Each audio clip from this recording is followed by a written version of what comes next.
s'agit d'un forum d'échange sur la violence dans le système éducatif. Lors des grèves, il y a souvent des violences que nous constatons ici et au niveau des élèves. Donc, c'est cette raison qui nous a motivés aujourd'hui à organiser un forum avec les acteurs concernés pour échanger et voir quels sont les mots réellement qui gangrènent le système et comment éradiquer la violence. Non, il y a déjà des thèmes. Nous avons précisé des thèmes sur lesquels, parce que nous voulons organiser les débats. Nous avons mis des thèmes pour que les élèves réfléchissent sur ces thèmes-là et voir, sur ces thèmes, nous voulons avoir une banque de données sur tous les mots qui gangrènent le système. Donc le modérateur, comme le conférencier, il essaie d'ouvrir, de faire l'artiste de parler du tout, mais ensuite les élèves iront en atelier sur des thèmes précis sur lesquels ils vont réfléchir et les propositions doivent être sorties au niveau des élèves. Et d'où viennent les élèves? Voilà. Tous les élèves viennent de la commune de Ziguinchor. Certains viennent des collèges privés, certains viennent des CM publics, d'autres viennent des lycées et des autres grandes écoles privées. Donc nous avons tous les 10 collèges privés, les 10 CM, les 10 autres proviennent des lycées et des autres collèges privés. L'année dernière, nous avons organisé presque le même forum, sur lequel forum s'est tenu à l'université. Nous avons essayé de parler d'abord juste avec les plus grands qui étaient l'université et les autres universités privées. Nous avons parlé beaucoup sur le même sujet, la violence, et comment faire pour lutter contre la violence.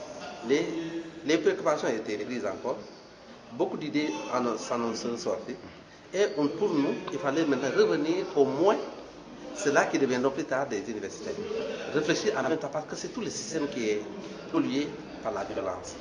Partant d'ici, nous n'avons pas pour les petits-enfants parce qu'ils ne vont pas réellement en grève, c'est les enseignants plutôt qui vont en grève, les petits-enfants, donc l'élémentaire est exclu.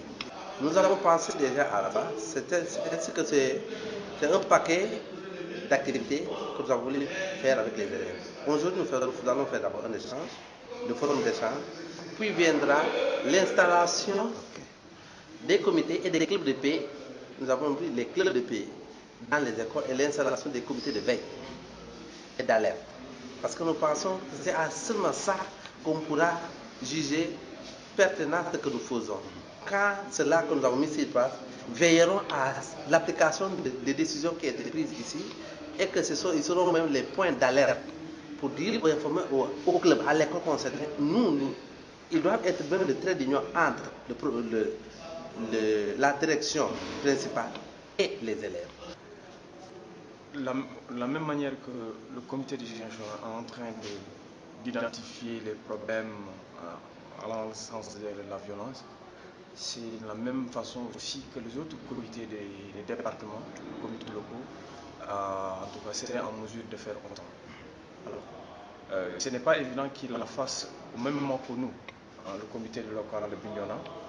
Ce n'est pas évident, mais je pense que lors des comités, ça serait une occasion pour moi et les autres membres de l'équipe d'organisation de partager de sorte qu'ils puissent prendre en compte cet aspect-là dans leur plan d'action local, afin en tout cas de cheminer en tout cas au même niveau que nous ici à Ziguinchor.